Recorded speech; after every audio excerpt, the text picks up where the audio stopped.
All right, good evening, everyone. This is Philosophical Foundations of Education, EDFN554, with lecture number 4 with Professors Thomas Isaac and Dr. Ronnie Roberts.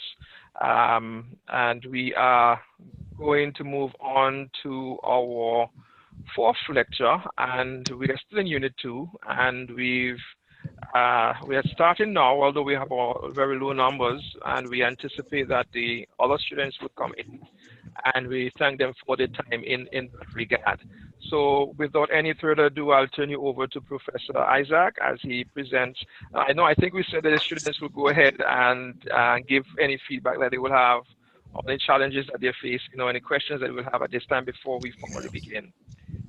So I don't know who wants to be first between Ketse or Sadijuna. Who wants to go first?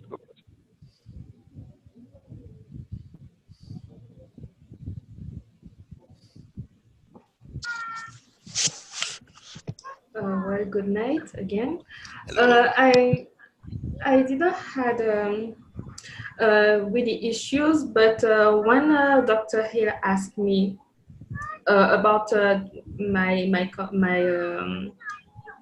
in the discussion, what I said about the person I chose, he asked me which philosophy foundation was the person I talked about was inspired by.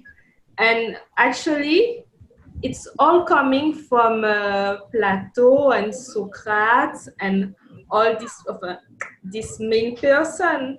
So even if I say it was inspired by humanism or something else, it's coming from the reflection of these people. Right. Well, we are still early in the program, and by the time we get, I suppose, to the middle of the program, and you're exposed to more philosophical viewpoints, I suppose you will be better able to identify in the practice or in the discourses of these individuals the underlying philosophical notions. You follow? We just started, so don't be too worried about an apparent inability to detect some of these things yet.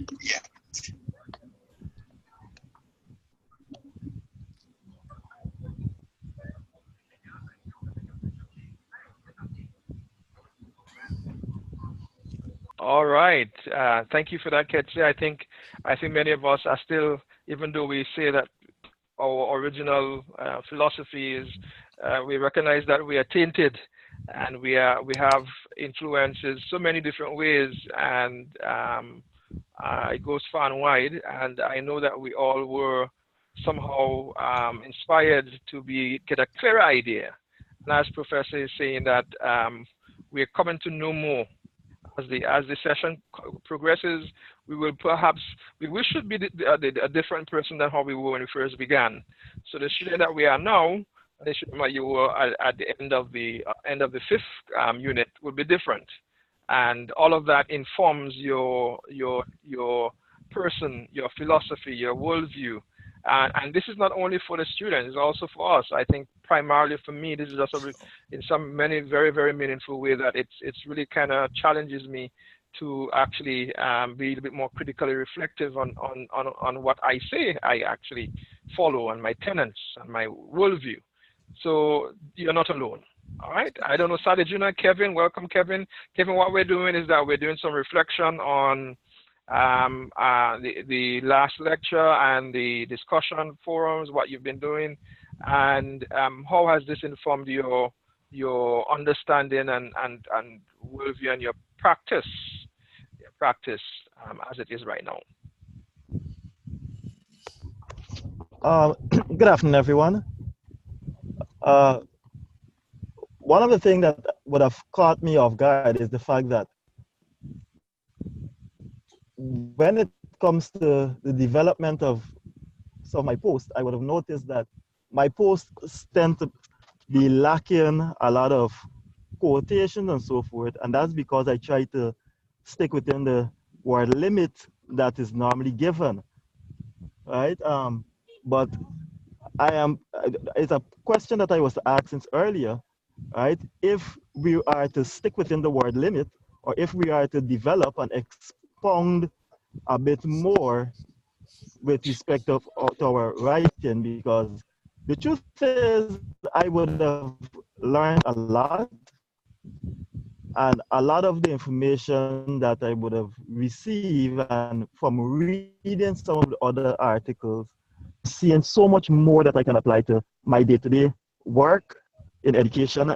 I'm seeing education from a different perspective. I'm seeing some of the areas that I think as a Caribbean as a whole, we need to into with respect to the development of our children and how we can better them. And so a lot of time I want to express these things, but expressing them can be a challenge with respect to the word limit. So if I can have some clarification with respect to that aspect, and it will be really helpful for me especially. Thank you for this, Kevin. What I would recommend is the word limit was created as a way to guide, um, your being able to tighten the text. And at this level, what we really want to encourage you is the ability to tighten the text without losing or compromising that critical thinking ability and being able to cite and reference others to substantiate your thoughts.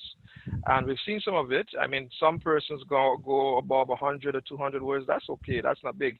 But and the reason why we want to encourage that is there are 24 persons in the course space. And so when they have to read all of these and they're supposed to Okay. read all of it, it becomes a little bit burdensome that they have to read your 1,000 words if you want to put your 1,000 words. And so we just have to be mindful of that. The course was designed with the understanding that one or two students could go above. I mean, but the understanding here is that when students actually post, we're supposed to read all. So even if you post, your peers are supposed to read all the posts before they respond. And we can tell, by the way. We can tell by the look at the logs, and we can see who's in what. We can see that. But that's the beauty of online.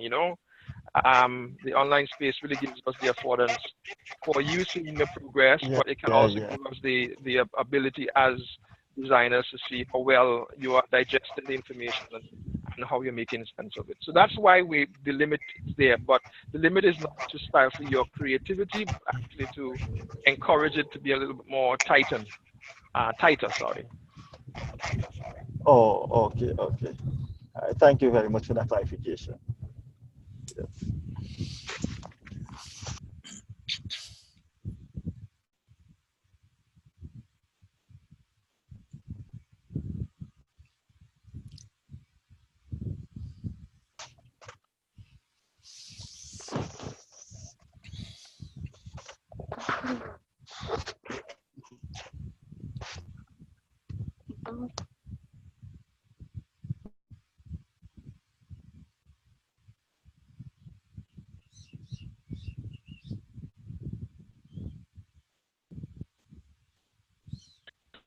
Okay, I realized that I was speaking and persons were not hearing me.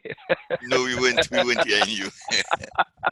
I was wondering what is happening. We could go ahead and continue. And Professor, if Sadajino or Janelle is not going to speak, then you can go ahead and Right. start the session, and then they will chip in later. All right. Right. Okay. I will be away for a while, but I'll join back in again. And so I'll be missing you guys for a while, and I'll come back into the room once I get Right. the opportunity to do that. All right. Right. Well, let me say good evening again to everyone. It's nice to be here. I'm beginning to enjoy this thing quite a lot. And we will start with a word of prayer. I think we have been customarily doing that. So let's bow our heads. Heavenly Father, we are so very thankful that we can be here again. I pray that you may guide and inspire all of us as we reflect on the philosophical underpinnings of education, and as we prepare ourselves to teach and to teach in accordance with your words, to teach lessons and give instructions that will be redemptive to our students. help our students to assimilate what is being imparted. And we pray that as we discuss and dialogue and communicate, we'll all be greatly enriched. This is my prayer in Jesus' name, amen. Right, well, let me say that this morning I spent some time looking at all of the responses.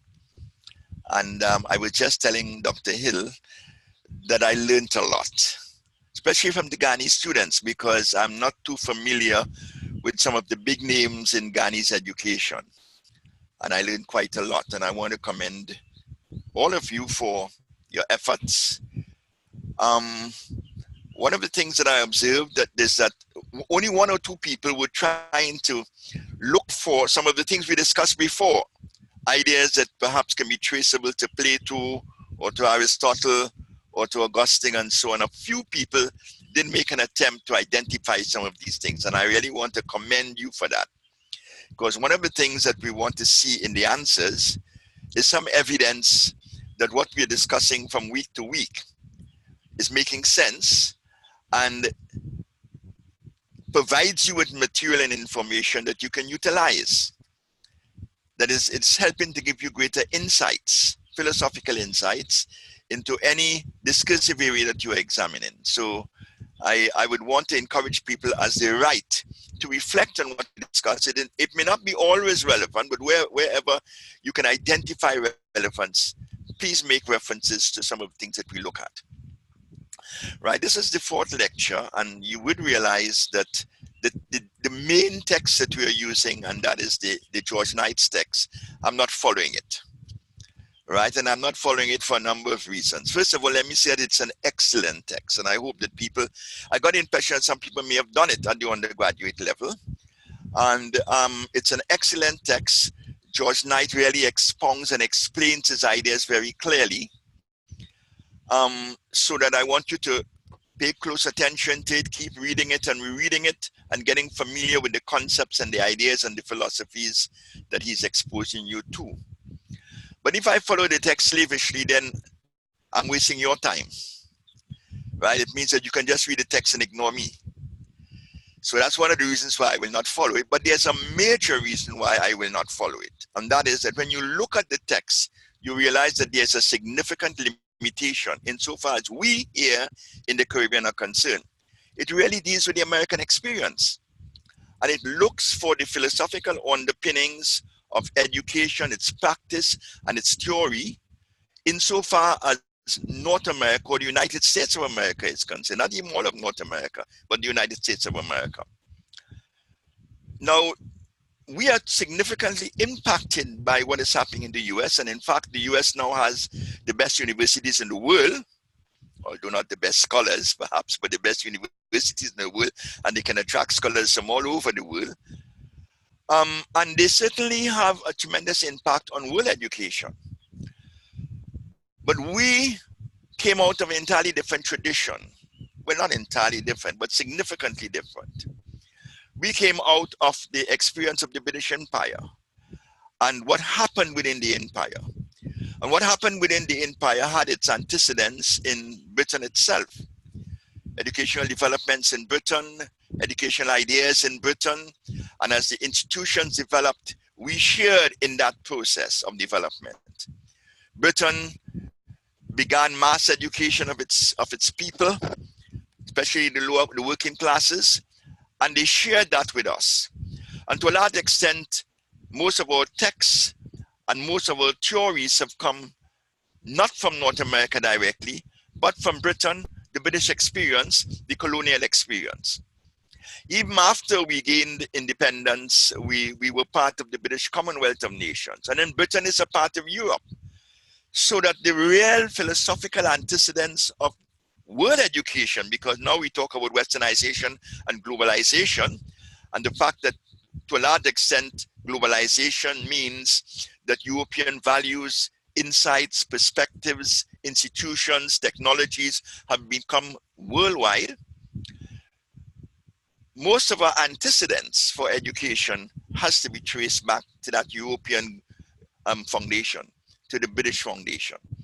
And what I'm doing, therefore, is looking at Western education to a large extent, Western philosophical discourse to a large extent, and trying to trace its impact on education. And I'm looking for the foundations. It's one of the things that Knights does not do, perhaps after the second chapter, is that he does not trace many of these developments to their foundation. But his book is Educational Philosophy. Our course is Foundations, Philosophical Foundations of Education.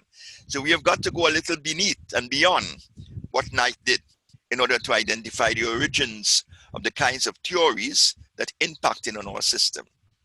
Right, so that's something that you need to bear in mind. Now, some of the things, when we prepared the notes, we tried to ensure that the notes were as succinct as possible, not to put too much in them. So when you look at the notes, you get an idea as to what we're discussing, but I hope that people are not going to depend exclusively on the notes that are given to you, the notes that you may have before you now, in order to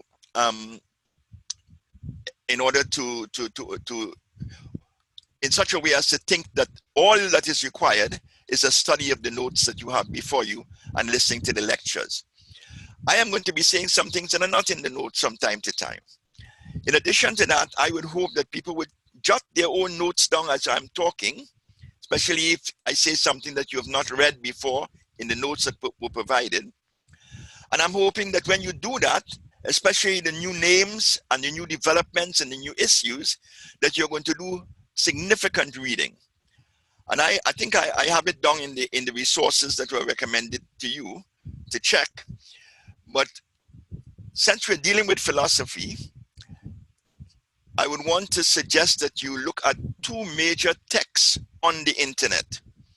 One is the Internet Encyclopedia of Philosophy for almost any topic or any name that you hear mentioned, so that you can get a greater insight into the character, the personality, his contribution, and his ideas, or any development that we talk about. The Internet Encyclopedia of Philosophy and the Stanford Encyclopedia of Philosophy, they are all obtainable on the internet. So I hope that people are using these sources so that they are going to at least fill in many of the blanks that we are deliberately leaving. Right now, today we want to talk about the Enlightenment period. There may have been a little error in the notes that you were given, and you could correct that error. The topic I dealt with last day, I think I had Enlightenment over it, but that's not the Enlightenment period. That's the Renaissance period, or the early modern period. That's what I kept saying last day. And then I looked at the notes, I realized that there was an error in the note. That period, the period of Descartes, the period of Locke and so on, very often referred to as the early modern period. That was the time of the Renaissance. That was the time when there were radical changes in in many of the worldviews that people held in the Western world.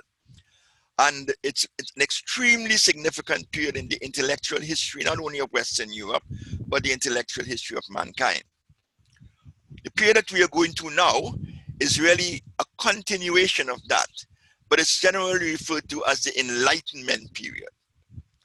And what I want to discuss is some of the leading thinkers of that Enlightenment period, the way in which they impacted thought, the way in which they radically, in some cases, altered existing and dominant worldviews, and certainly how that impacted on any body of knowledge that one had to deal with, and certainly on the knowledge that we have to manage and handle within the education system. Right? So the Enlightenment period is a very significant period, and it has its origins in the Renaissance or the early modern period. Now, Enlightenment is a largely European phenomenon. The British shared in it also. But the great British philosophers, in a way, laid foundations that philosophers coming in the 18th and 19th centuries did benefit from. We talked about Isaac Newton and the tremendous, radically different notions that he provided us with respect to the universe. Right? Isaac Newton gave us an understanding of the universe as a system or order of things which are rule governed, right? Rules or laws governing them. And that was an entirely different notion that existed in the medieval period. In the early modern period, people were now gradually groping towards that kind of understanding. But it is Newton that was able to confirm, especially with his theory of relativity, his theory of gravitation and his four laws of motion. He was able to show that whatever happens in the natural world is governed by natural law. So that's extremely important. And John Locke, who we discussed the last day, also made a tremendous contribution to thought in giving us the notion of the tabula rasa and the fact that all knowledge derives from experience, the experience of our senses, the knowledge that we gain through seeing and hearing and tasting and touching and feeling. Our sensations provide us with knowledge. And that, to a large extent, was a tremendously new idea, because previous to the early modern period, the time of the Middle Ages and ancient times, a lot of people assumed that knowledge came from authorities in the past. And very often those authorities were not examined. There was a dogmatism about truth. Truth was supposed to be unquestioned.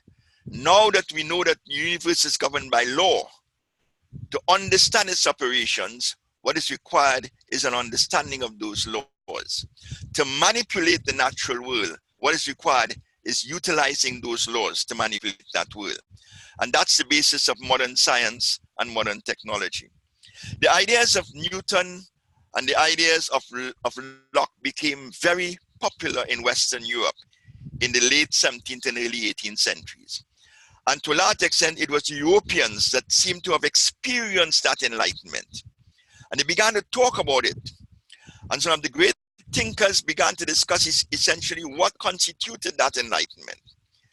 Now, another important thinker that I may have mentioned, but did not deal with it to any large extent, that preceded to some extent the Enlightenment, was a Frenchman by the name of Jean-Jacques Rousseau. Right? It's in the notes. Rousseau is mentioned in the notes in the section before this one. Rousseau also had a very important influence to play. Rousseau was one of the major thinkers that contributed to perhaps the greatest historical event of modern times, and that is the outbreak of the French Revolution. In the late 18th century, 1790s, the French Revolution took place. It started as an uprising in France against the aristocracy, and it ended up as a radical reorganization and reconstitution of the institutions of Western Europe. First of all, by the removal of the authoritarian monarchies that rule all European countries, and the establishment of what came to be known as democratic government. The British had already anticipated that in the Glorious Revolution in the 17th century. They had been able to change the nature of government. And now government was shared by king and parliament. Parliaments in previous times, in the Middle Ages and so on, were advisory bodies to kings, but kings had total and complete control of their countries, of their governments. Now the British have been able to rearrange government, reorganize government, reconstitute it, and create a government in which the king had to share power, and gradually more and more, especially as the French Revolution ended, and many of the Western European countries were adopting democratic government, more and more the king became a figurehead, a symbolic figure, somebody who in a way embodied the spirit of the state, but rule and control of government was now in the hands of parliament, and parliaments were headed by prime ministers. So that was a radical change. Napoleon had brought that kind of government to all of Western Europe.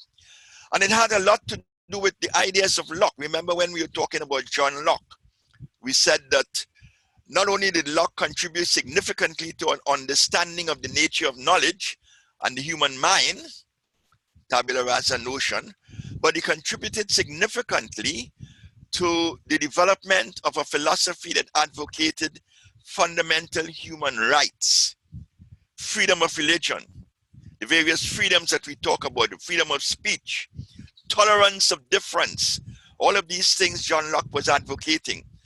And these ideas were now spreading through Europe. These ideas became foundational to the men who were behind the French Revolution. And Jean-Jacques Rousseau was a major contributor to that. But Rousseau is significant because he's also the father of Romanticism. He's one of the fathers of Romanticism. Now, the Romantic movement was a very significant movement, and those of you in the arts would know that a number of artists and so on, not only in literature, in poetry and so on, but in music, in painting and so on, were Romantics during the 19th century. They followed the philosophy of Romanticism. Now, one of the significant things about Romanticism is that it expressed a lack of confidence in the role of reason in the life of the individual, in human existence, in the search for truth, and recognized for the first time how very significant feelings and emotions were. Now, that went against the grain of traditional Christianity and of the values of a traditional Christian civilization. Because in traditional Christianity, and even in early Christianity, there was a distrust of feeling. Feelings were dangerous. Feelings were bad. Feelings were controlled by the evil one. Feelings led you to succumb to temptations. And to a large extent, Christian asceticism in the monastic period attempted to create a new individual who was able to rise beyond and overcome his feelings. Ancient Stoicism also had a distrust of human feeling. But now what the Romantics were saying with Jean-Jacques Rousseau is that feeling is significant, and that the cultivation of feeling contributes to the well-being of the individual. Now, Rousseau had a very interesting notion that in a way contrasts significantly with that of Hobbes. Remember when we were dealing with Thomas Hobbes? Hobbes talked about the state of nature in which we live, and the fact that that state of nature is a very pessimistic one. That we live in a world in which life is short, nasty, and brutish, and that we need strong government to deliver us, right, to recreate the conditions that makes life tolerable.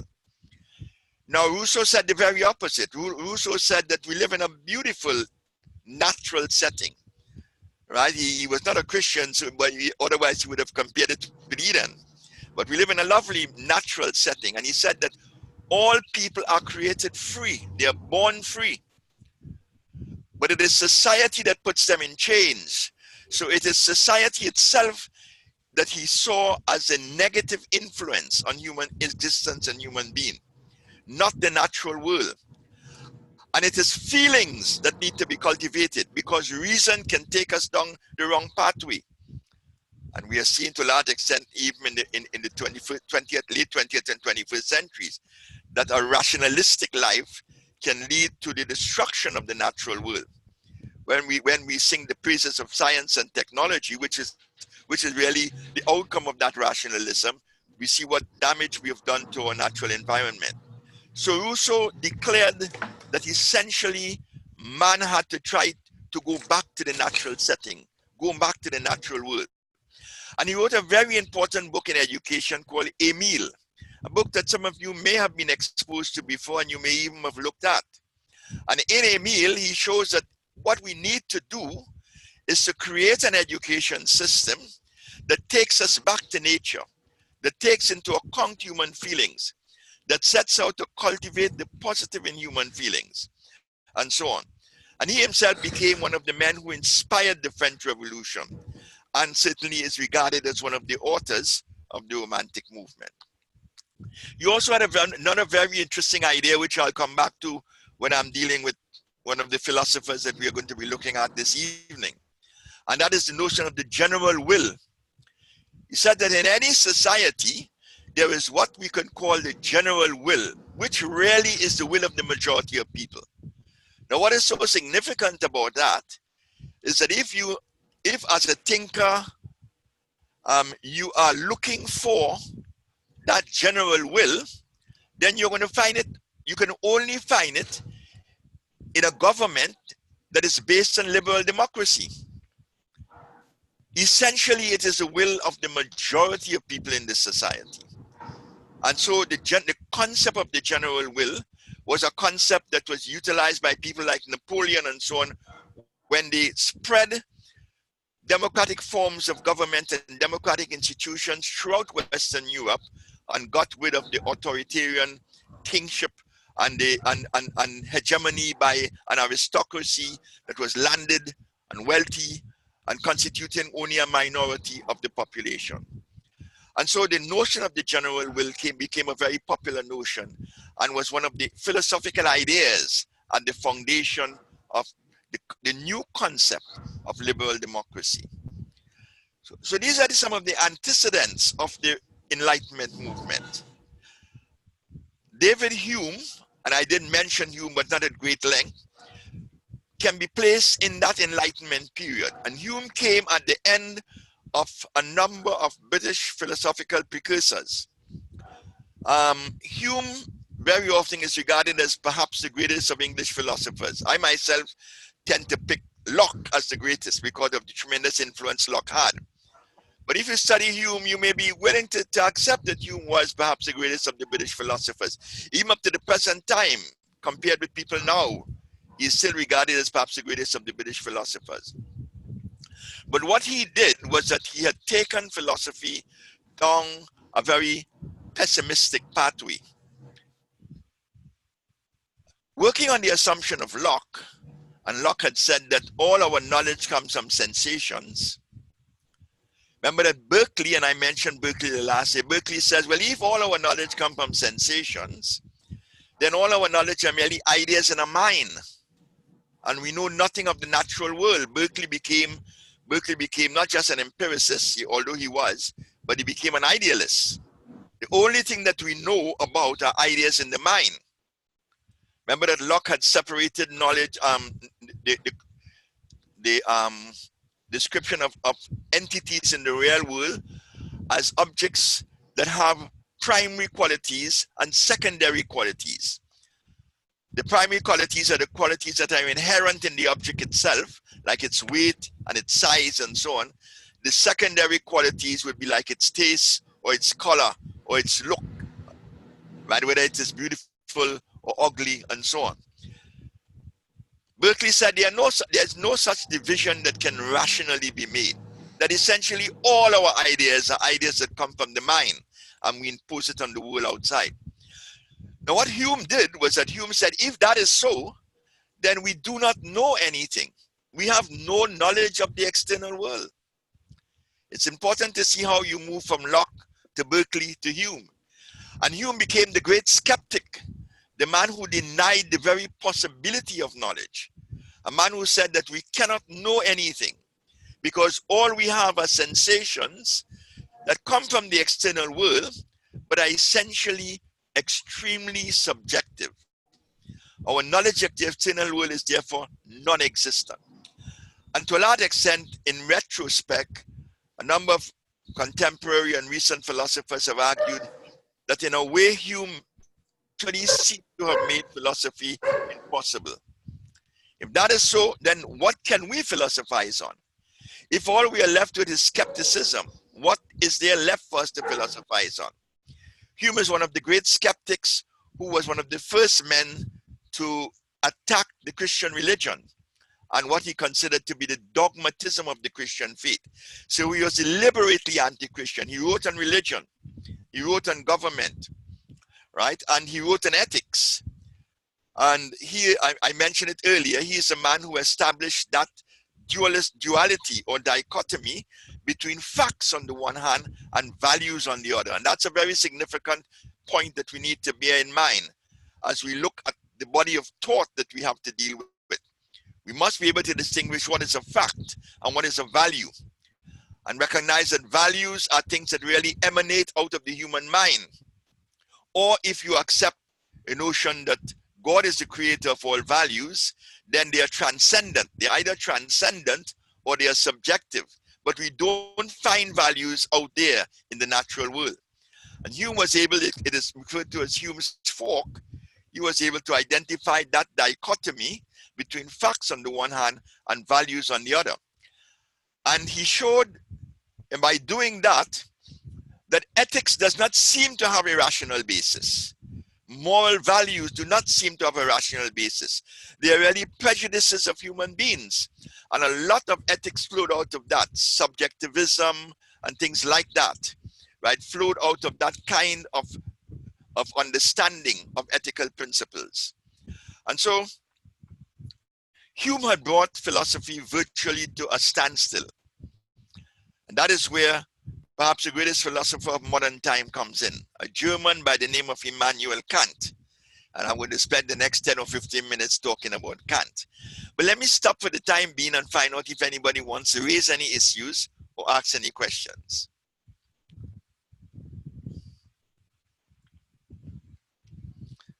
Or share any reflections on what I've said so far.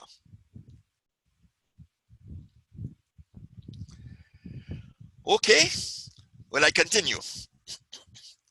Immanuel Kant, right, was born in 1724 and he lived up to 1804. Right, so he died in the 19th century. So he spanned very much of the 18th century. Now, Immanuel Kant is regarded as the greatest philosopher who lived in modern times. Not who ever lived, but who lived in modern times. Descartes is the father of modern philosophy, but Kant is still regarded up to the present time as the greatest philosopher of modern times. And a lot of contemporary thought and so on derives essentially from Immanuel Kant. So I will spend quite a little time on discussing Immanuel Kant. Kant was a German. And Kant said that when he read Hume, he was awakened from his philosophical slumbers. Hume awakened him. Right? Hume, as I said, had brought philosophy to a virtual standstill, an impasse, beyond which there seemed to be no basis for continued philosophizing. If knowledge was impossible and unavailable, if all knowledge were merely sensations of the human mind, then there's a world out there that we do not know and can never know. And there's a pointlessness, therefore, in all philosophizing. What Kant did was that Kant tried to do a number of things. First of all, to answer the question that Hume posed, the issues that Hume had raised, he attempted to resolve those issues. But more so, he recognized that there was another dichotomy in philosophical discourse: the rationalism of the Europeans and the empiricism of the Anglo-Saxons. And when the Europeans were saying it is reason that guides us to an understanding of truth. If we want to know what is truth, we have to utilize our rational faculties. What the British were saying was entirely different. They were saying, no, all our knowledge comes from experiences of the external world.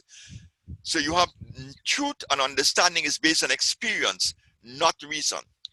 Now, it isn't that Europeans totally ignored the values of empiricism, or that the British ignored the values of rationalism, but it was a question of where you place your priorities, what you privilege over the other. And what Kant tried to do was to pull together these two strains of philosophy, apparently controversial strains in philosophy, and pull them together into a new philosophical system that brought together empiricism on the one hand and rationalism on the other. But in addressing the issues that Hume had raised, his argument was that knowledge is possible, knowledge is available, but knowledge is not what we think it is. The general understanding of knowledge is that I know. I have a thorough and total and almost absolute understanding of entities in the world out there, in the real world. That is what people normally assume knowledge to be. And Kant was saying, no, knowledge is not that at all. Knowledge is created by the human mind. We receive our experiences and our stimuli from the external world. But as we receive those stimuli from the external world, that is processed in our minds.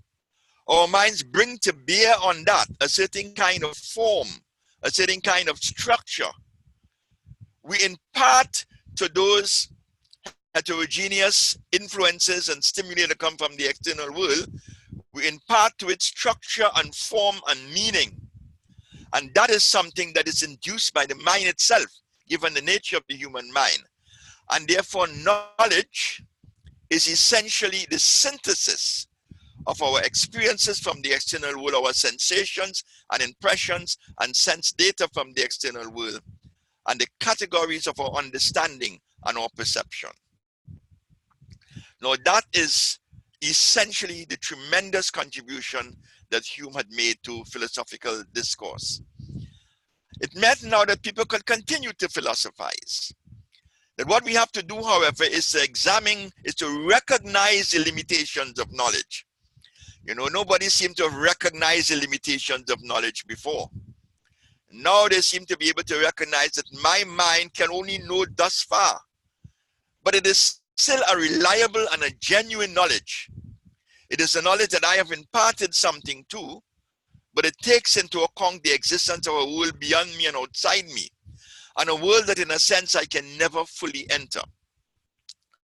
And so Kant made a very interesting distinction between what he called phenomena and noumena. These are Greek terms, noumena, N-O-U-M-E-N-A, it's in the notes. Right? He made a radical distinction. Noumena, he said, are things in themselves. They are entities in the external world, things in themselves that we can never know in themselves. But what I know are the phenomena that my mind has generated as it contemplates that external world, as it receives impressions from that external world. Right? So that the phenomena of mine are really the body of information and knowledge that I have to deal with, that I need to deal with, that provides me with the instruments to navigate this external world, to cope with the challenges in that world, to live within that world, to establish relationships with others, right? And to create conditions of life that makes life livable and perhaps even enjoyable. And so phenomena are what we're dealing with, and not noumena. Knowledge, reason, my mind is limited in its understanding. Now, it's very interesting that what Kant was saying amongst us a certain kind of idealism, right? But Kant referred to it as a transcendental idealism. Now, remember when we were dealing with Plato, we had a kind of idealism that Plato had explained and expounded on, in which ideas in the mind of God, the Neoplatonists said those ideas that Plato talked about were in the mind of God. Plato said that they were in some intelligible realm in the beyond, some transcendent intelligible realm in the beyond. And all I could know are things in this world, copies of those forms, right, or those categories in that intelligible realm, ideas in that intelligible realm that are duplicated before me and that are never enduring, that undergo, you know, the passage of, that undergo the foibles of time. Right, they have to get old and they have to disappear and they have to be deconstructed, and they have, or if it's human beings, they have to die and so on. Right, so Plato's realm of ideas was a transcendent realm, above and beyond us, a realm in which the ideas existed eternally. Kant's idealism is a different idealism. It's not a transcendent realm, but he calls it transcendental idealism because it transcends experience, but it's located in my mind. And he argues thus. He says, why is it that whatever I look at in the external world, or all my experiences in the external world, seems to take place in time, in a dimension of time, it's either past or present or future, or it takes place within a spatial realm, right? A three-dimensional spatial realm. It's either up or down or across. Why is it that all my experiences are trapped, as it were, into those two domains? He said the reason is because they are not external to mind. They are some of the forms of a perception that I impose on the external world. Time is something that I am imposing on the world out there. Space is something that I'm imposing on the world out there. They are categories of my perception. And so they are transcendental ideas. Now, in addition to that, he identified a number of other things, and he identified, for example, 12 categories of the understanding. Remember when we were dealing with Aristotle, Aristotle had 10 categories of reality. In the case of Aristotle, he saw those categories like place and time and relationship and affection and so on. He saw, and cause and so on. He saw all those things as belonging to the world out there, the objective world, the real world out there. What Kant is saying is that these 12 categories, and he identified 12 of them, he is saying that they belong to the mind. It is the mind that imposes that on our experiences of the external world, or on the impressions that come to us from the external world. And he identifies them as quantity. In terms of quantity, we see things either as a unity, or plurality, or a totality. In terms of quality, right, things are either real, or they do not exist, or they have limitations, which means that they partly exist and partly don't exist. The existence has boundaries, right? So there's reality, negation, and limitation. In terms of relation, you see substance accident. We talked about substance accident when we were dealing with the medievals. Something is either substance or accident, right, in terms of relationships. So that the desk is substance, but its height is accident, right? Or its color, it's a brown desk, its color is accident, but the desk itself is substance. There's cause and effect, and there's reciprocity, right? Relationship between two entities that are essentially equal. And then there are modalities of existence, right? There's, in terms of modality, something may or may not exist. Something may be possible, but not exist. So there's possibility, there's existence, there's possibility, and there's necessity. Some things need to exist.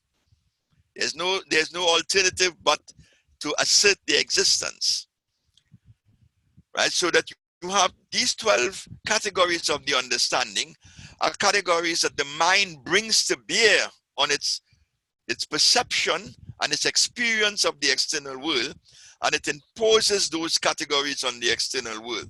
So everything in that external world either exists, or it is possible, or it is necessary.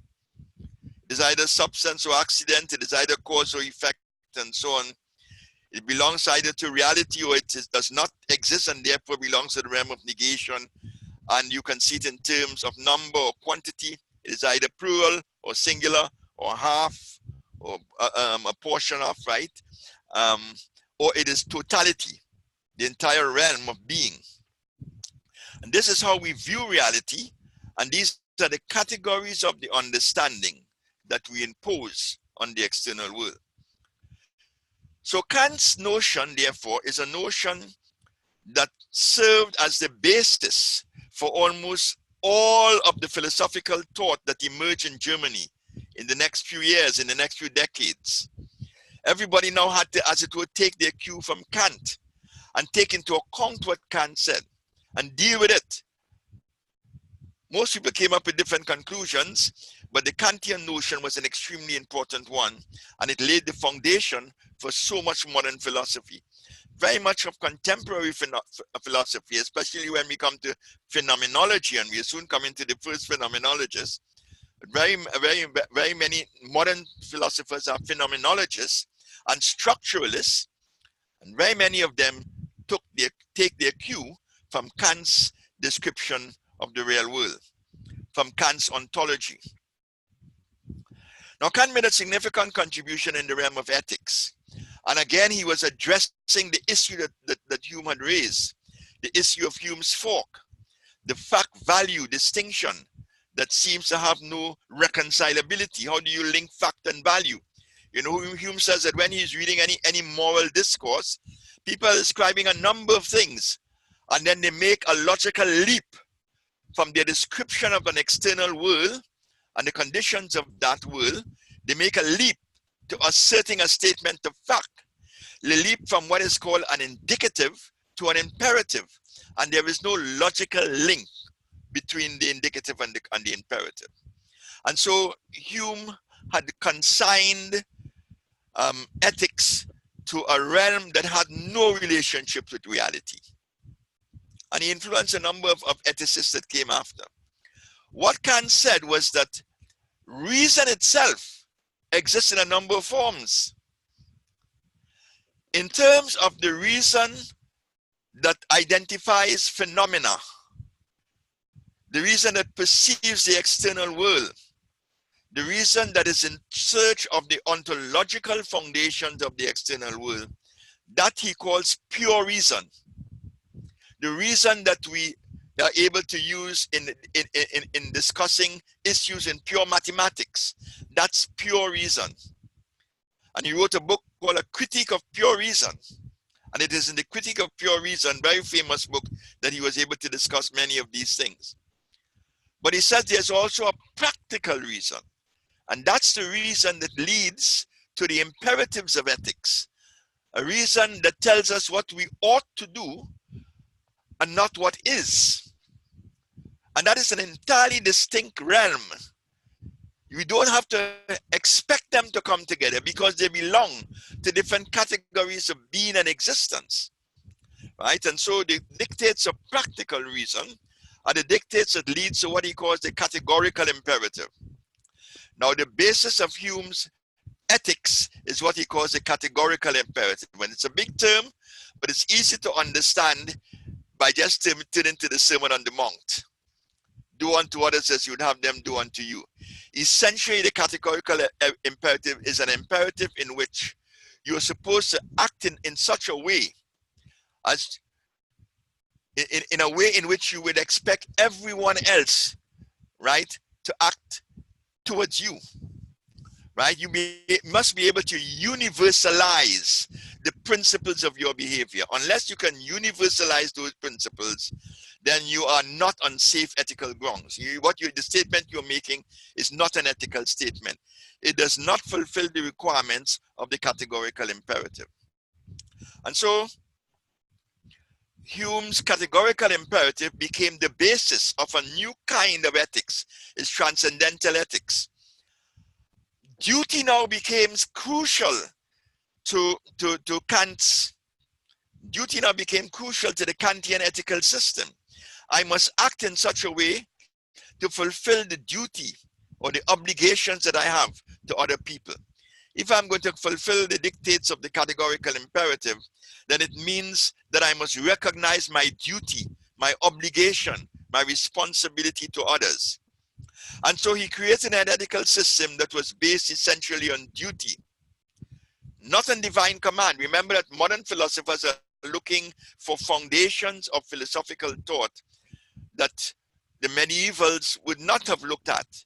Medievals were essentially, medieval ethics was essentially an ethics of divine command. Something is good or bad because God commands it. Right? What Hume is saying is that even though you may accept that or not, you still have to find rational foundations for ethical principles. You have to be able to justify them, not just by saying that, you know, God commanded it, but you must say that it has a foundation in logic, in reason.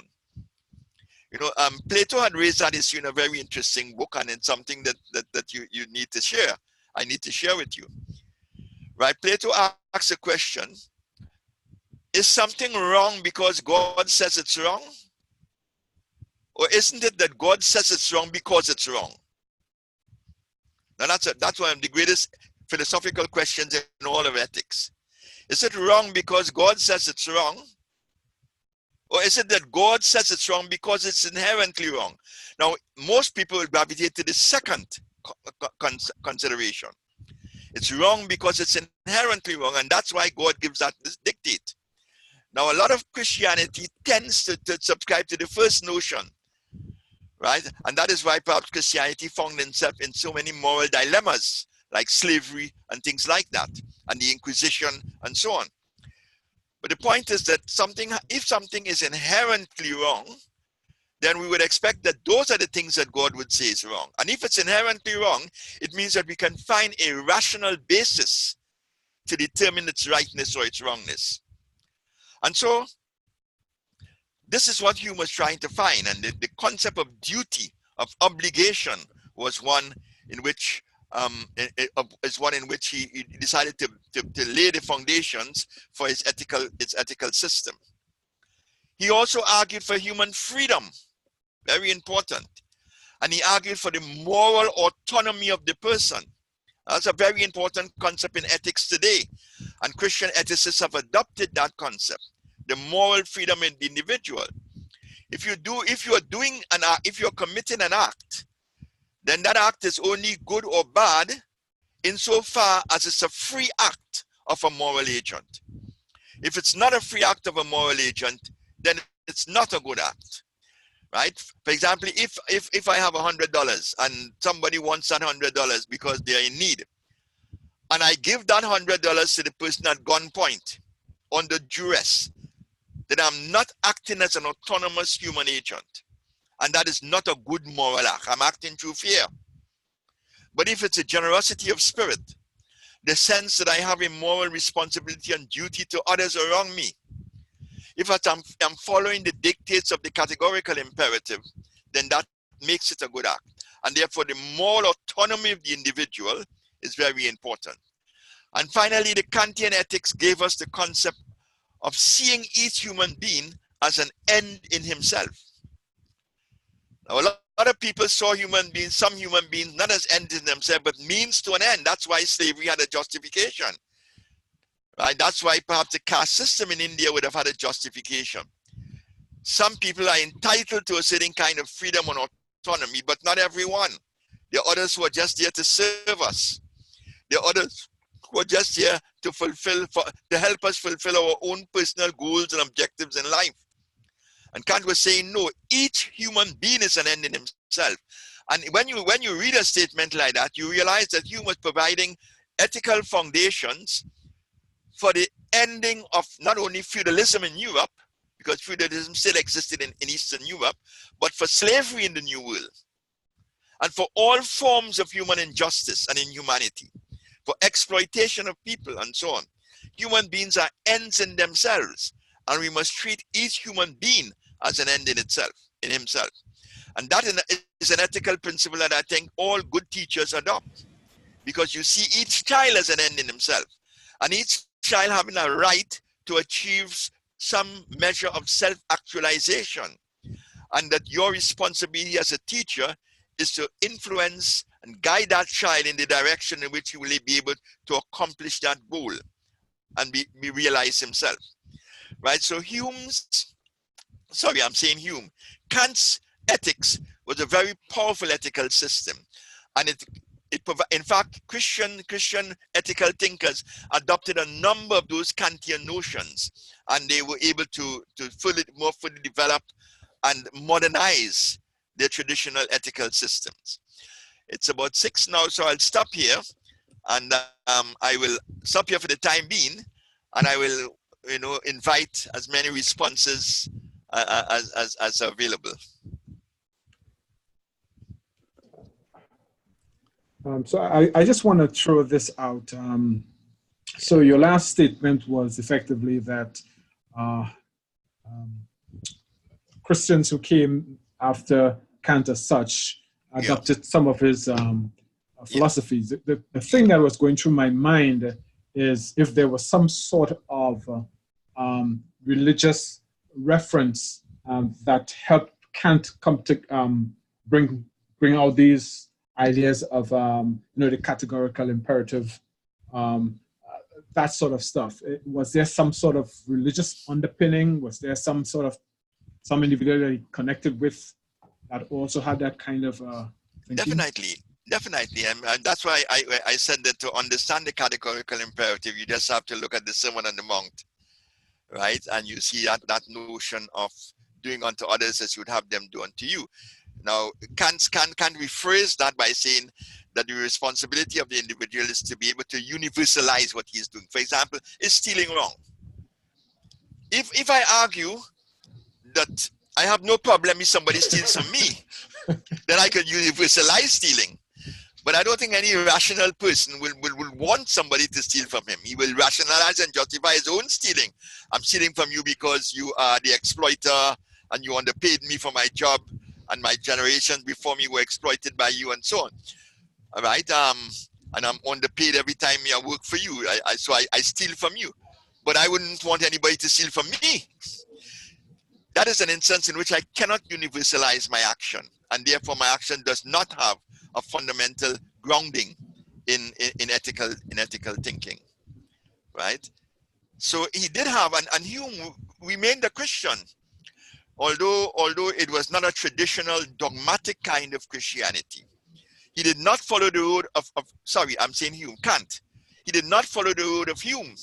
Hume was totally anti-Christian. Hume attacked the church. Hume was one of the great, enemies of the church. And there was resonance for his ideas in France when Voltaire wrote. And then there was Tom Paine, who was both British and American. Right? They were individuals who attacked the church, and they were all very skeptical, right, in their view of philosophy. But Kant himself was a Christian, right? Although not a conventional or dogmatic Christian, and certainly had ideas from Christianity and other religions, I imagine, would have had a significant impact on what he was doing. Remember that even from Descartes, Locke, right, and many of these individuals, Berkeley, for example, was an Anglican priest, Bishop Berkeley, right? All of these men were actually searching for rational grounding for ideas that they had derived and they had adopted from Christianity. What they were saying was that we cannot convincingly spread those ideas if we call on revelation. We have to find a rational grounding for them. And in a way, that is what Kant was doing. So a lot of Christian theologians and ethicists really relied heavily on Immanuel Kant and his philosophy in the 19th and 20th centuries.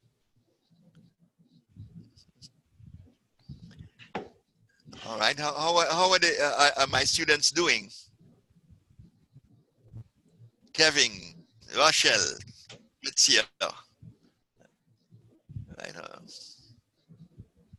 are you following me?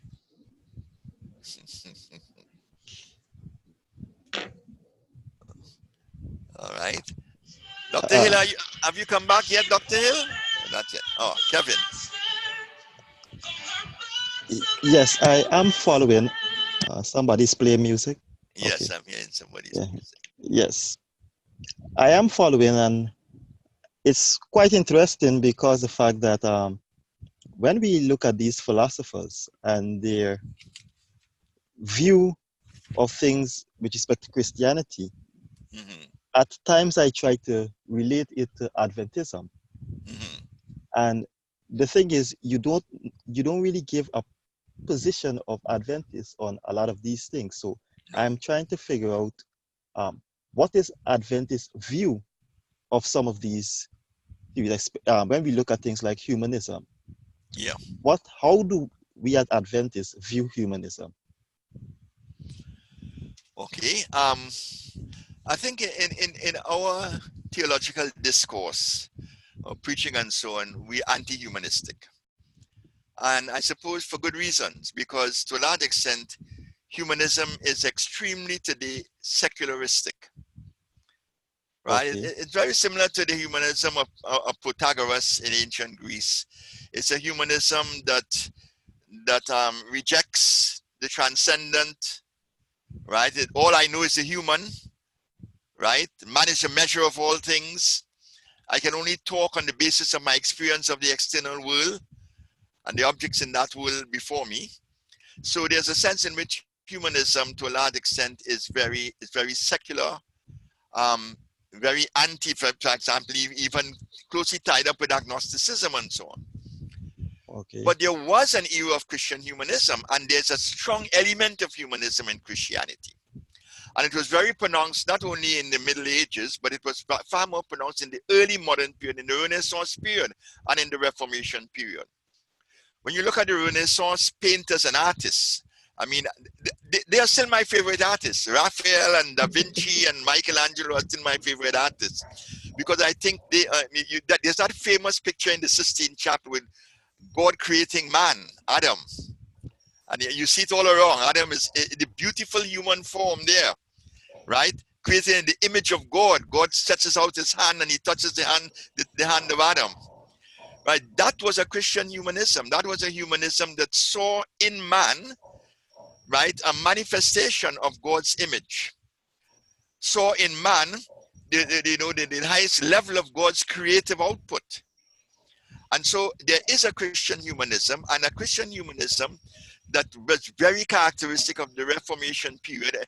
Again, even the Reformation itself, not many of its writers, because to a large extent, people like Luther and so on were still very pessimistic about human beings. They were still, Luther himself was still very Augustinian, so he never emphasized the positive qualities of human beings, and he disclaimed the significance of reason.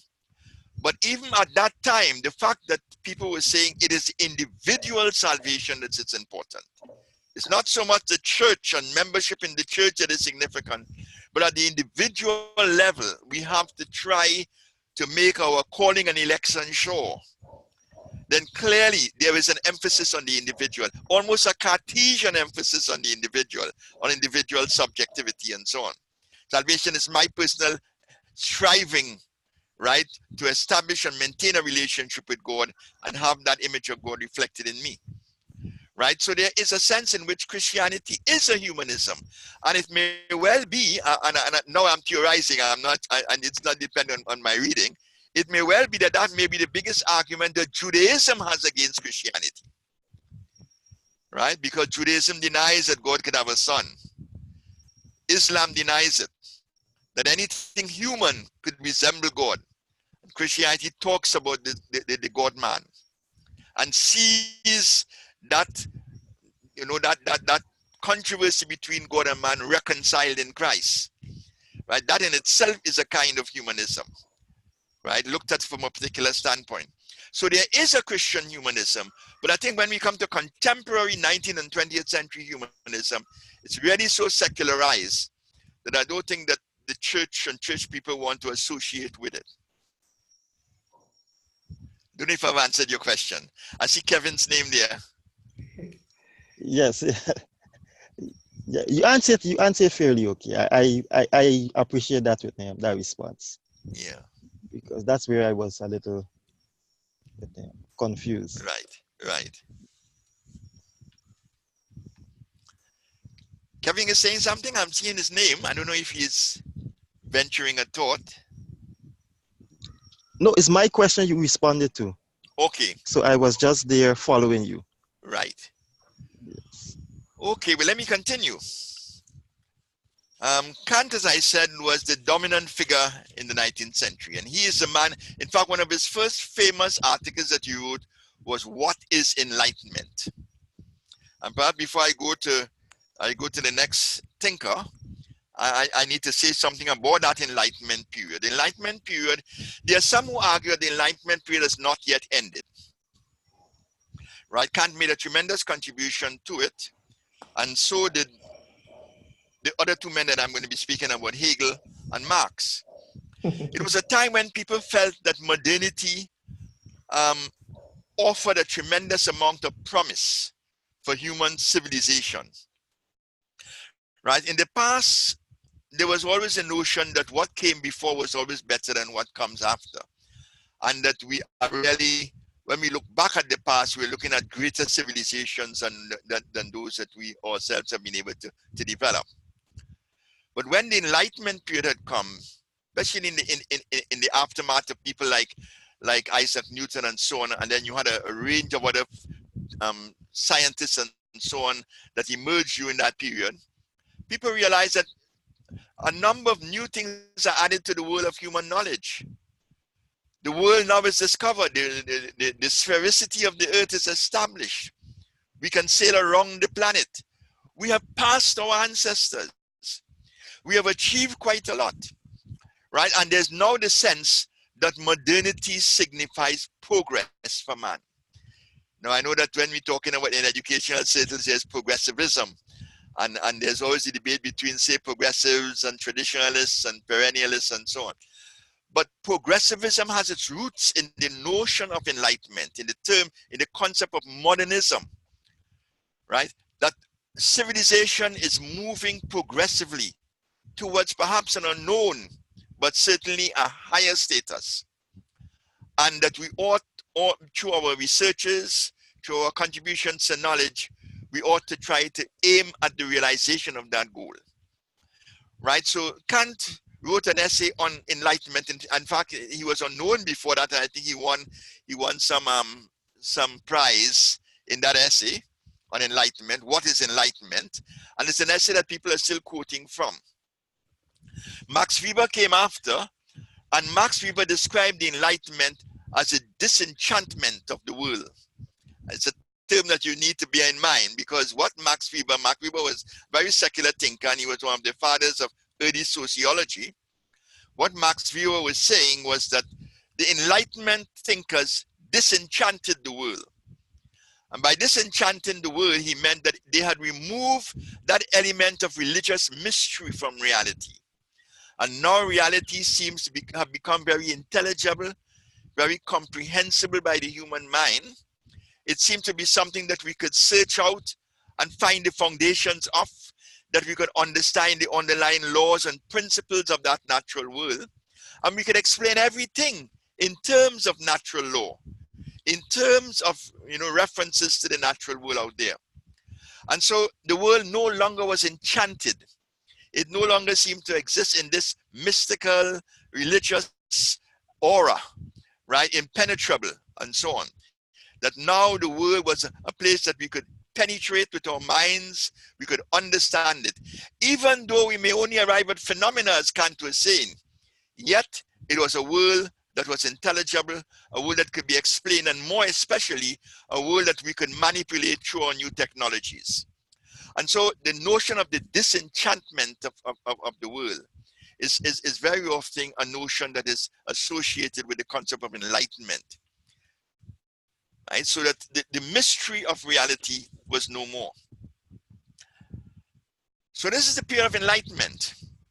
There's a notion of progress, men making progress. And the man who made the greatest contribution to that was somebody who was greatly influenced by Immanuel Kant.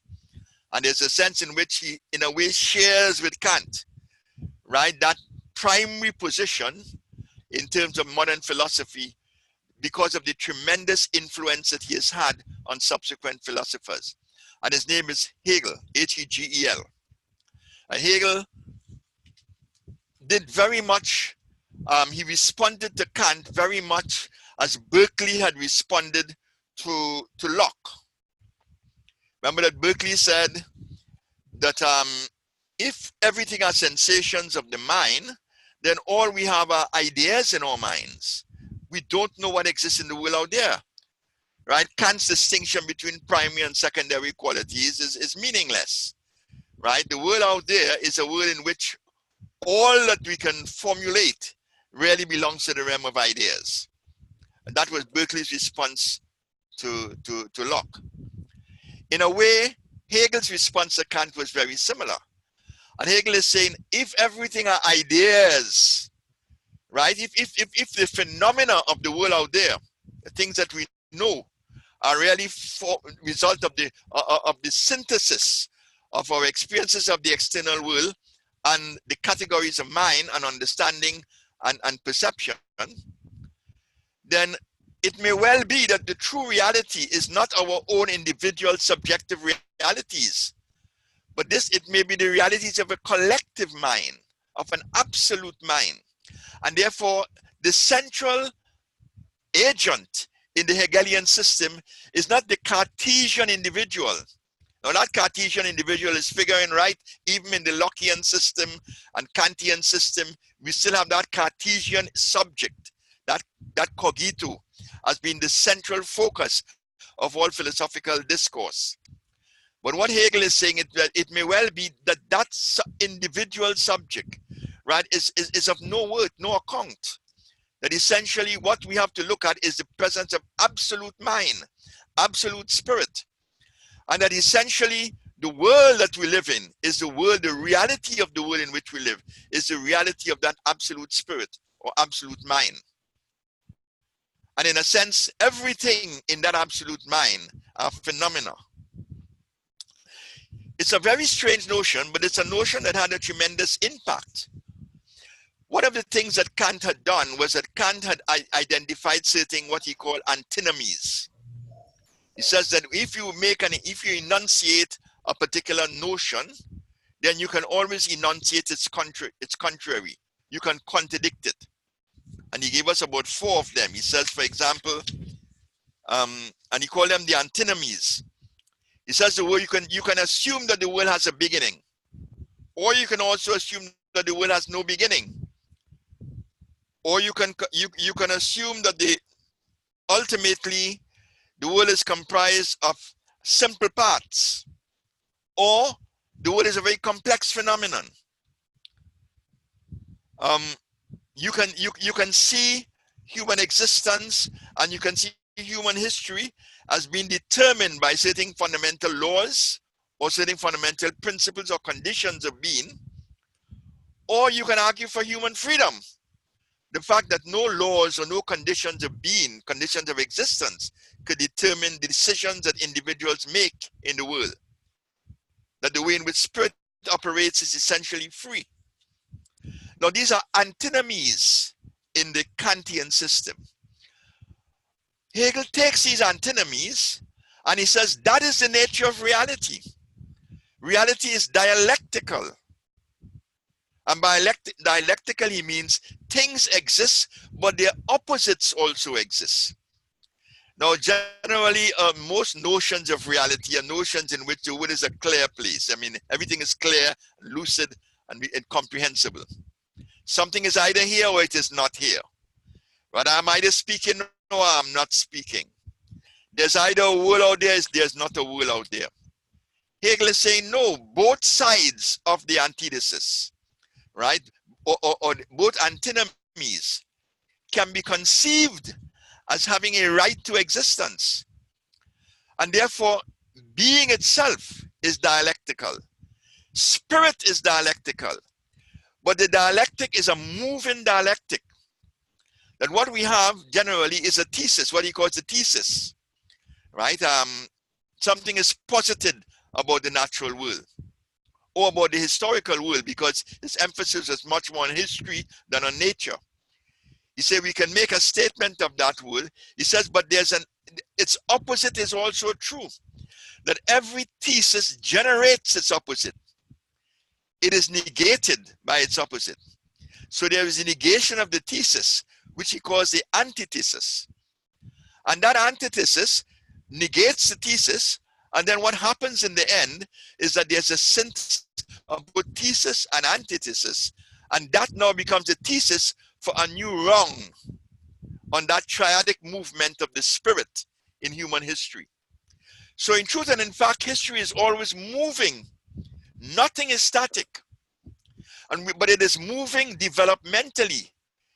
It is moving from thesis to antithesis to synthesis, which becomes a new thesis for a new antithesis and a new synthesis. And that is almost a never-ending process.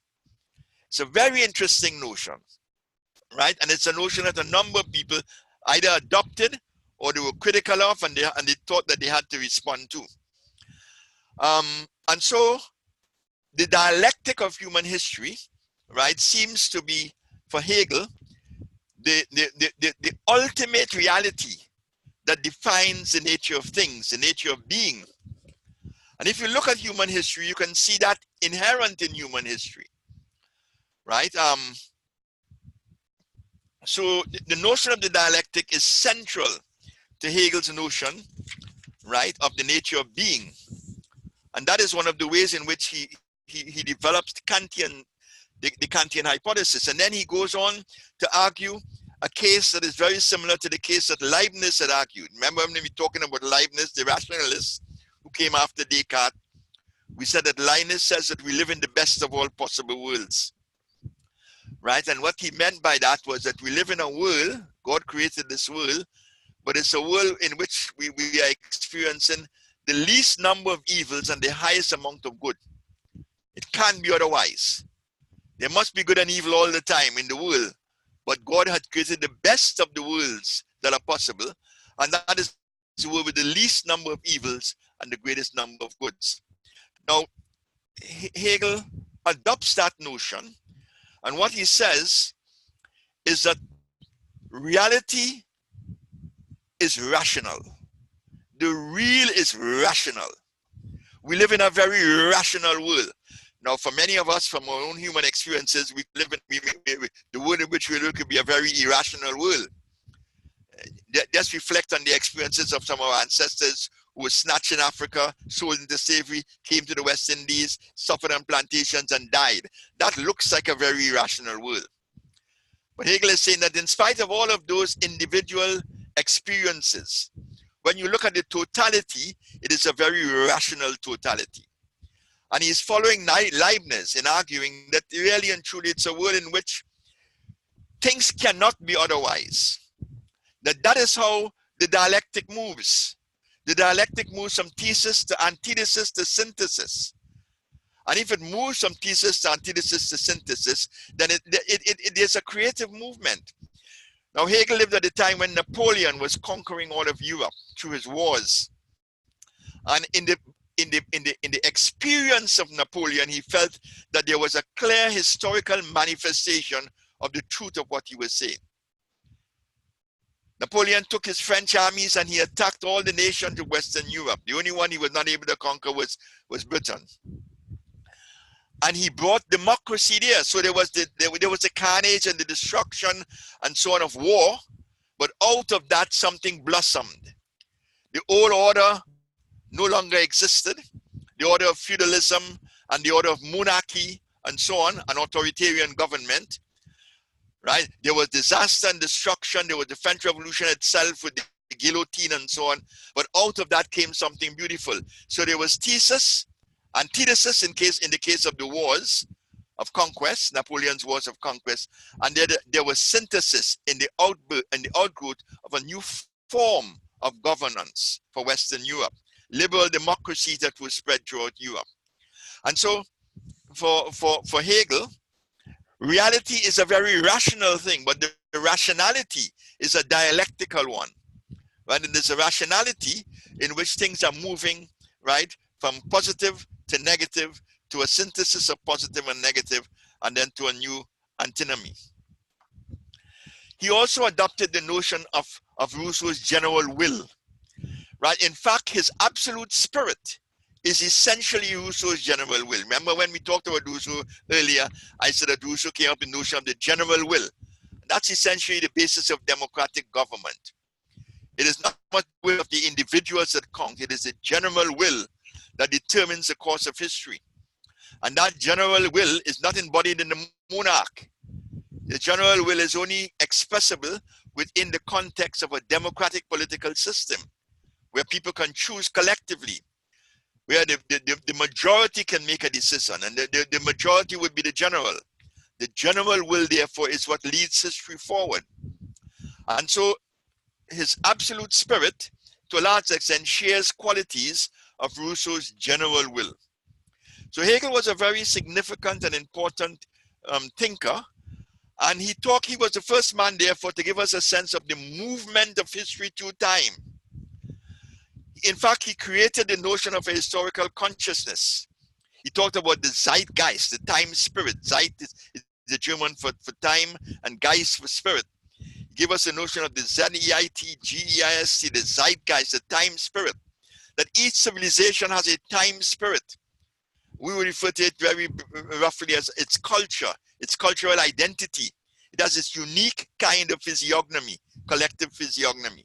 Each civilization, Trinidad has its zeitgeist, right? England has its zeitgeist. China has its zeitgeist, right? So there's the time spirit of nations and the time spirit of mankind. I suppose globalism would be to a large extent the time spirit of our contemporary early 21st century consciousness.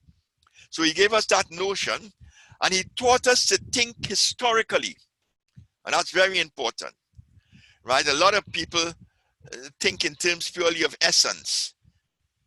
You look at a concept, you try to understand what exactly it means, and you express it and define it in terms of what it means. Hegel taught us that we can only understand things in terms of its history, that you have to look at its historical evolution through time. And it is only when you're able to trace and analyze its historical evolution through time that you can define its essence, its being. And thinking historically is a characteristic of all modern intellectuals. Right? Once you're capable of thinking historically, then you are certainly you can certainly characterize your thinking as definitively modern thinking. So he left us with that concept of historicism. Right? That is what you very often refer to as historicism.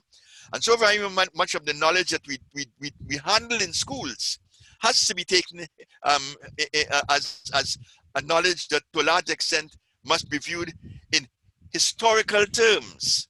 Right? We have to see its origins, how it evolved, how it was shaped, and the outcomes of it in order really to be able to grapple with many of these contemporary ideas that we're dealing with in education.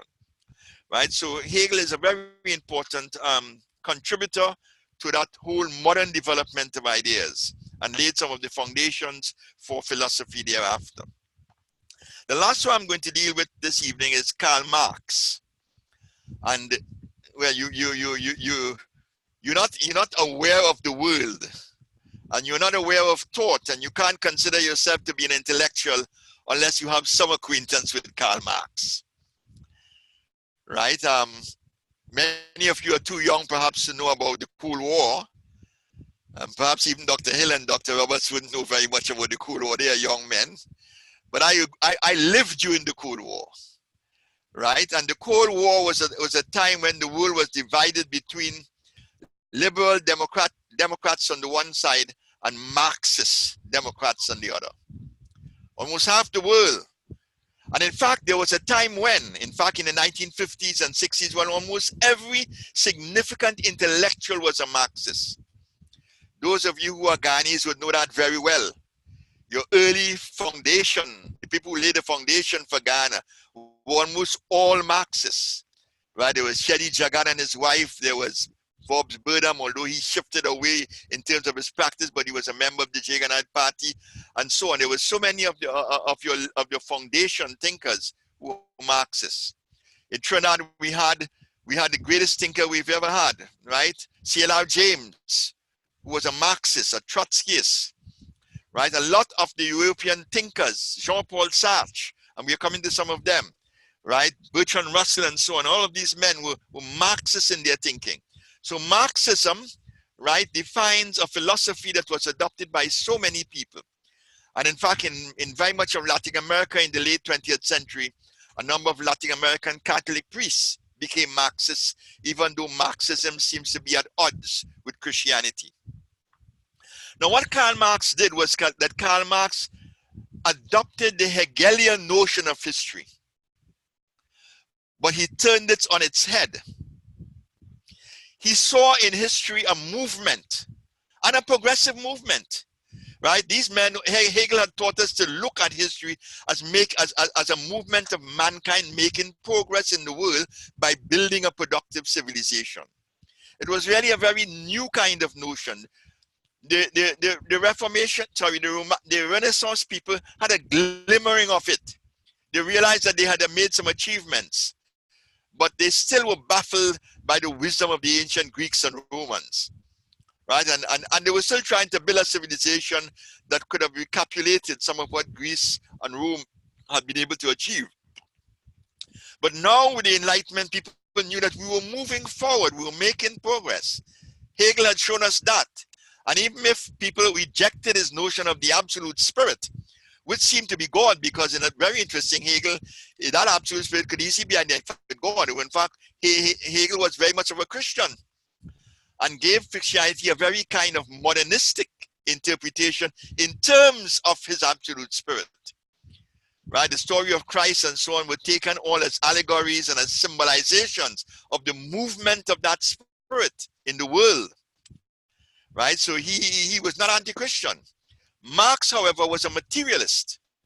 Marx was one of the early materialists who believed that there was nothing beyond a material world, that human beings were just bodies. There was no spirit in the world, right? But he believed that the Hegelian notion of history was a significant notion, and so he turned history on its head. And as a materialist, argued that essentially the movement of history is determined by material factors or material forces. And the answers he gave was that what is the motive power of human history are the changing modes of production and distribution of the resources of the world. Only insofar as there are changes in the forces of production and distribution, only insofar can there be changes in history. And history therefore moves from thesis to antithesis to synthesis. And that's why he saw socialism and his version of socialism, because there were all kinds of socialist writers at the time. But Marxist socialism very often came to be called scientific socialism because of the amount of philosophical strength he gave to the arguments that he advanced for socialism. A number of people don't realize that Marx was an admirer of capitalism.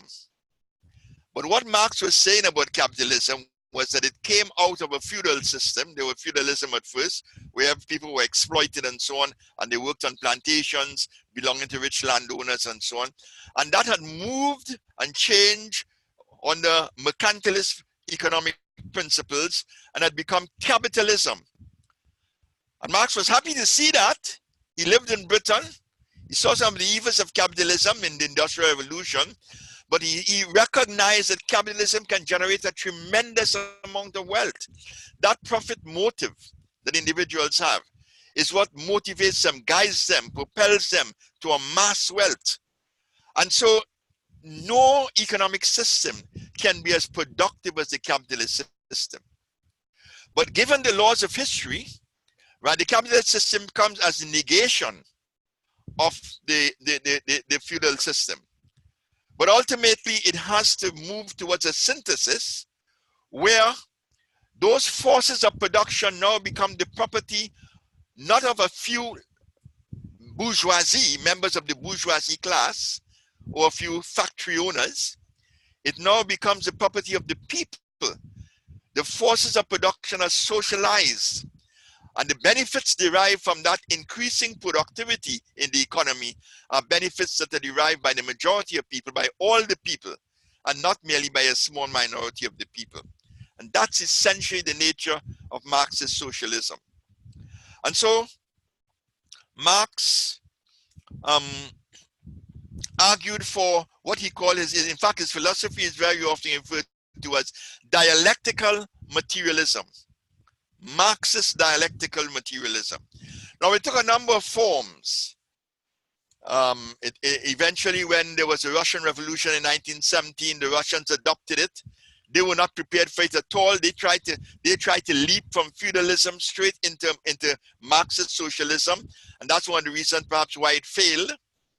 The Chinese are certainly much wiser, right, in the way in which they are gradually mediating, right, the political and economic systems so that they achieve a better synthesis. If you look at a place like China now, you realize that what is happening is that there's a synthesis of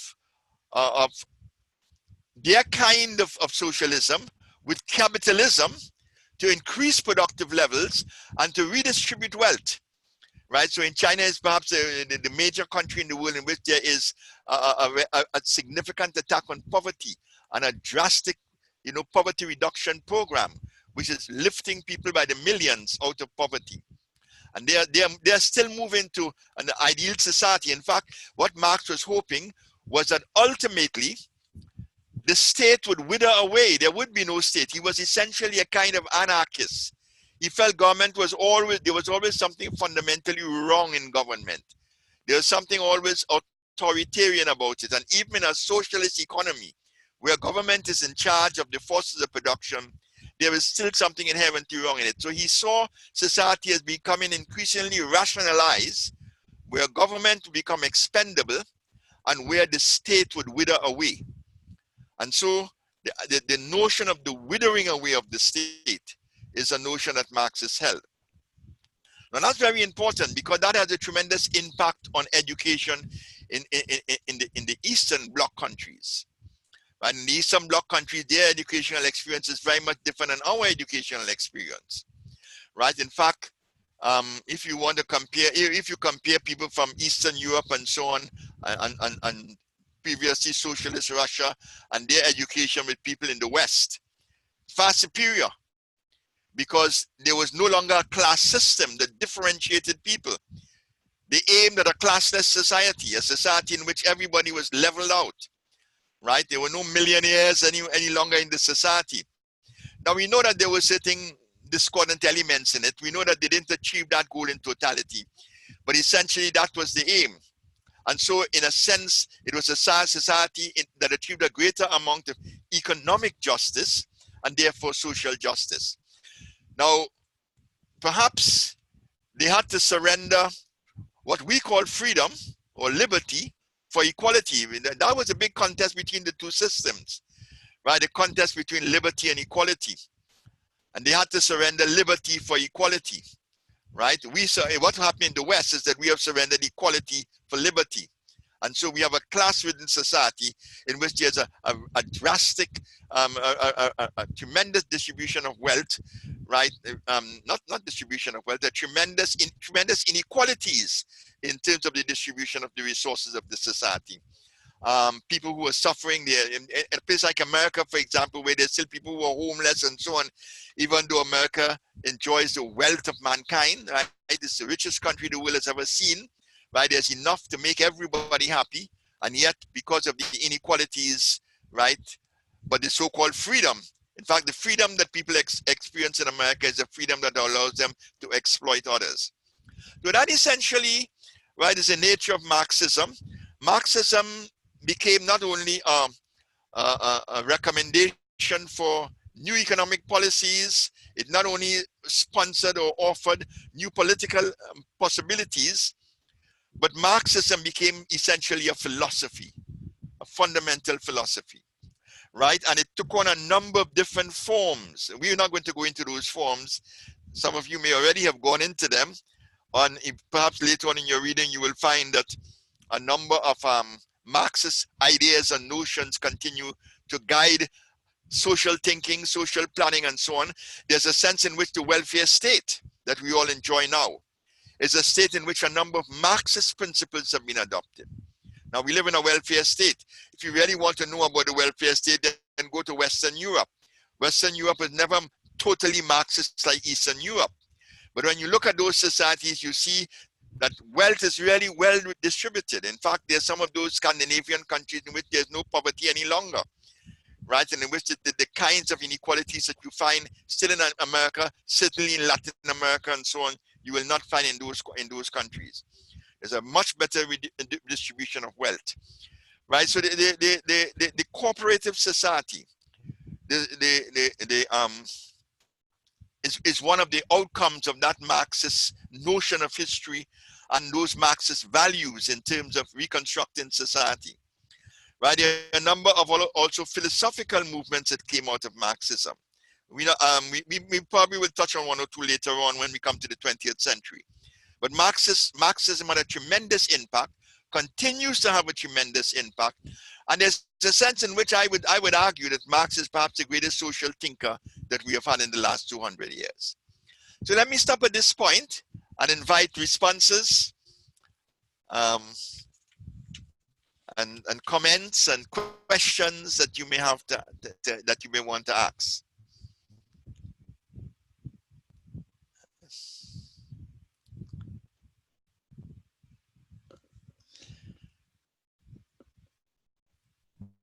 See, Dr. Roberts, you were about to say something? I'm going to get there eventually. I'm just trying to formulate a thought in my head here. Right.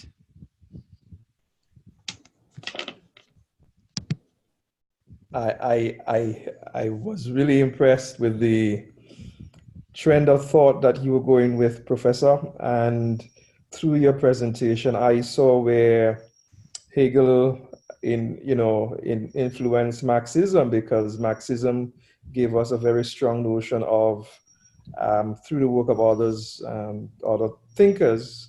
What I came to love so much was cultural historical activity theory. As an instructional designer, a learning designer, I subscribe strongly to that, because on the basis of the division of labor, the able of using artifacts within society, the whole idea of a community that has a role in that dialogic process that makes it kind of democratic in that transformation that we need for social change within our society. And so I saw that sort of synthesis, as you mentioned, and it's so willingly I'm interested in how you've placed it, and I could see how, and that's why I like the famous saying from Isaac Newton. So Isaac Newton, we stand on the shoulders of others, where these different thinkers were able to draw on and adapt and modify. I mean, today we call that repurposing or reusing on the internet. On the internet, very meaningful way people repackage and remix. But it's very interesting. So thank you for that. I just wanted another question per se, but just as a way of saying that I can see how, and I never went that far beyond Marx to see how the whole cultural historical activity theory has been influenced by, from his standpoint. Right. Yeah.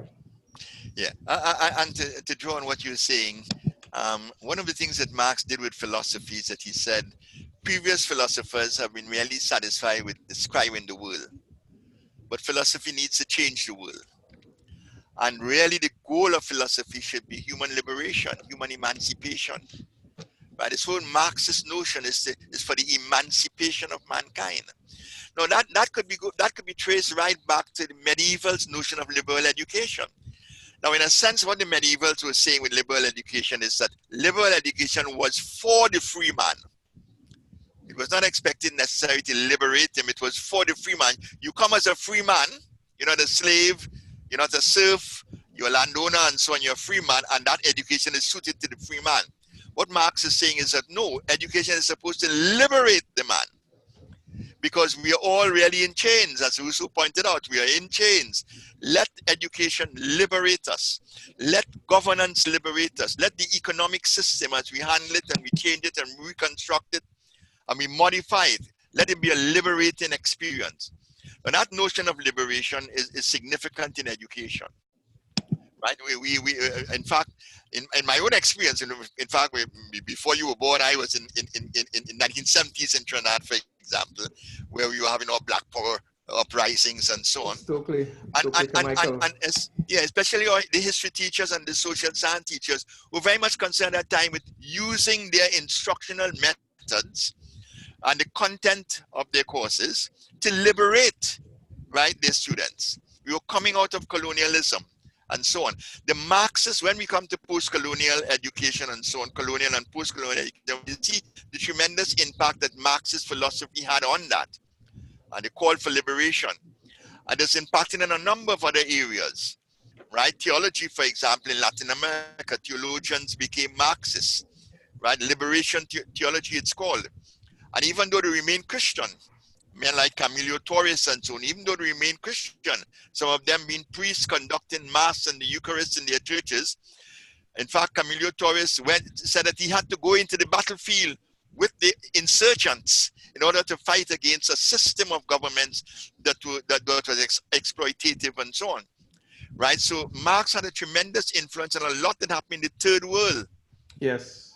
And what we find is that, for example, in the liberation movements in Africa, right, where people were fighting against colonialism, against the Portuguese, against the British, against apartheid and so on, what was happening was that they were using Marxist principles. Russia was helping them, Cuba was helping them and so on, to liberate themselves from Western authoritarian governance and Western capitalist systems, right? So Marx had a tremendous impact, and teachers, certainly social science teachers in the school, saw themselves as having a particular role to play in that whole endeavor, right? To use education as a liberating agency.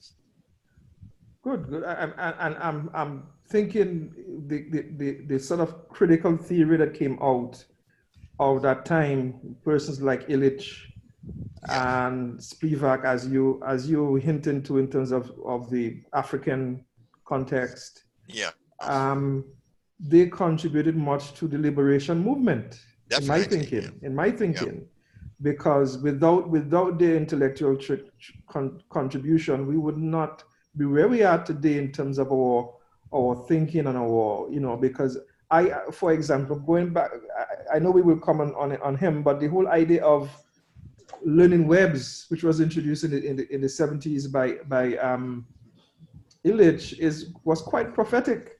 You look at our internet and how we're learning and how we are kind of, universities are becoming dinosaurs because persons don't have to rely on universities anymore. They can go and they learn just about everything on the internet, and they can reach out to different experts, and like that sort of rich deconstruction of the hierarchy of knowledge. Right. And to me, I've seen that connection that you're making in your presentation. So thank you for that. I will shut up here to allow Professor Roberts to speak, because I see that his mic is yes. So I think I sort of wanted to go on a sort of a to look contemporarily in terms of what is happening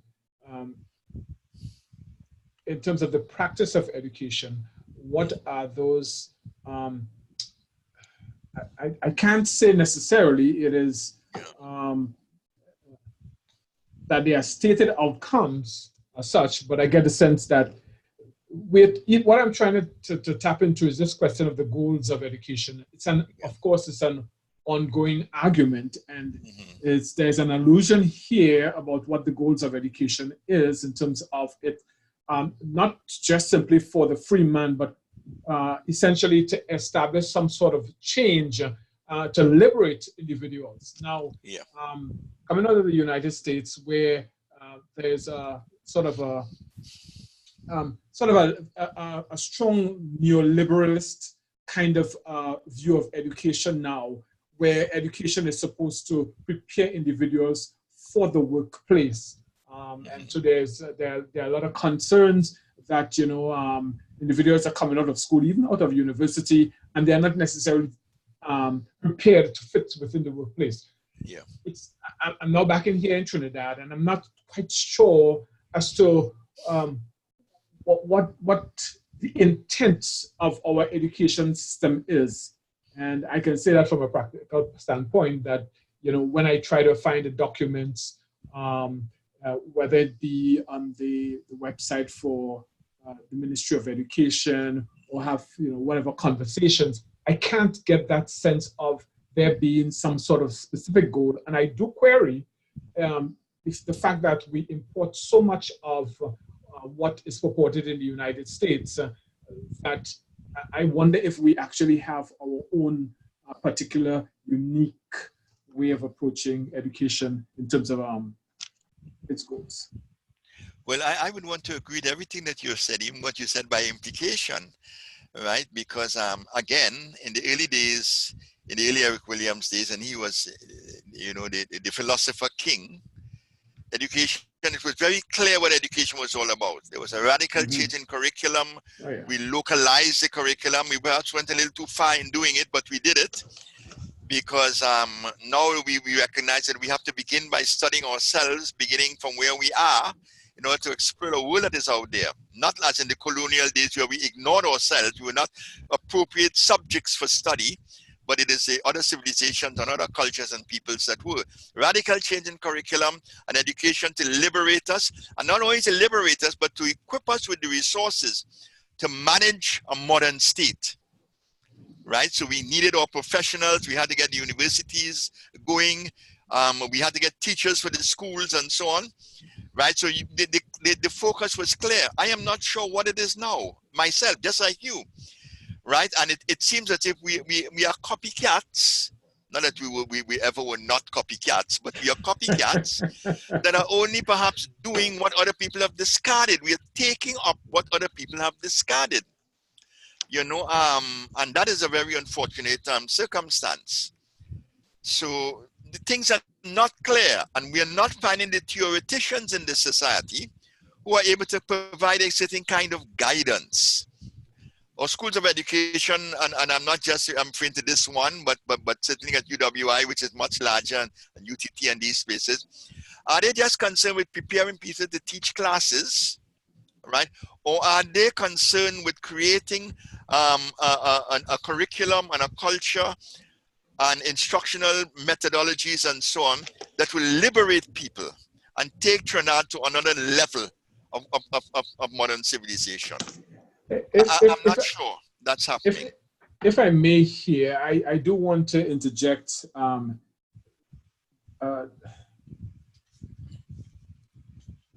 So yes, we're dealing with foundations, but of course we have to deal with that Christian perspective on education. And I do wonder how well what we do, or even what we would preach, so to speak, you know, speaks to this idea of liberation necessarily. Yeah. Well, the thing about one of our fundamental philosophical statements, foundational statements, is that we're preparing for this world and for the world to come. Now, sometimes I think the emphasis is just on the world to come and not this world. If we recognize that there's a dual focus, right? It's a dual focus, then liberation, even within our own experiences, is absolutely necessary. Right? When we started this may be a sort of bad example, but when we started it, remember I drew a distinction between the text that we have as our major text, Night, and the structure of the course that I'm doing. And I made a critical statement of Night's excellent book. I said that even though we need to acquaint ourselves with all of the things that he has discussed, they are relevant and they're important, and he goes into depth in discussing the implications of various philosophies. He has given us a North American standpoint, a North American experience, a vision that has little relevance to many of the things that we have to deal with here in the Caribbean. Right? So we have now to reshape all of these things, identify and elicit from that which is relevant and necessary and productive, but create our own systems here based on our own experience and based on a vision of our own possibilities. Now, I would really like to see a West Indian Federation, and I wish that we could achieve that. I wish Guyana could be a part of Trinidad and Trinidad a part of Guyana. We'd share in your wealth down there. Yeah, but I think we already achieved federation long time. Well, the thing about it is that I am not sure. Symbolic. I am not sure that our leaders are. Whether federation has been achieved in the cricket team, it has been achieved in the universities, in our university and in UWI. That is the only evidence that we have of a kind of federation, right? And a kind of the archipelago has come together. Sports united us long before politically we were together. Yes. There's and a question universities are doing it. There's a question in the forum from Ketsia. She said we are talking about European philosophers for the Enlightenment. What about philosophers in Asia or Africa? I think we've alluded to some of them in your last lecture, but I think we want some idea of some enlightenment from African and Asian or even Caribbean intellectual contributors. Certainly we do have our share of those within our setting that we can speak of. But that's the subject of the next lecture. Okay. I mean, the next one we're dealing with the whole colonial, post-colonial experience. So we're going to talk about our Fano and so on, and Friary and so on. Yes. So we're going to be dealing with that. That will bring us back home, and we'll see how all that we have discussed so far, how it is impacted on philosophizing insofar as it relates to our own experience. Great. So and I'm seeing where you've really forcing us to think. Far from just looking at this as just historical something, and the true aim of education is really to allow us to transform.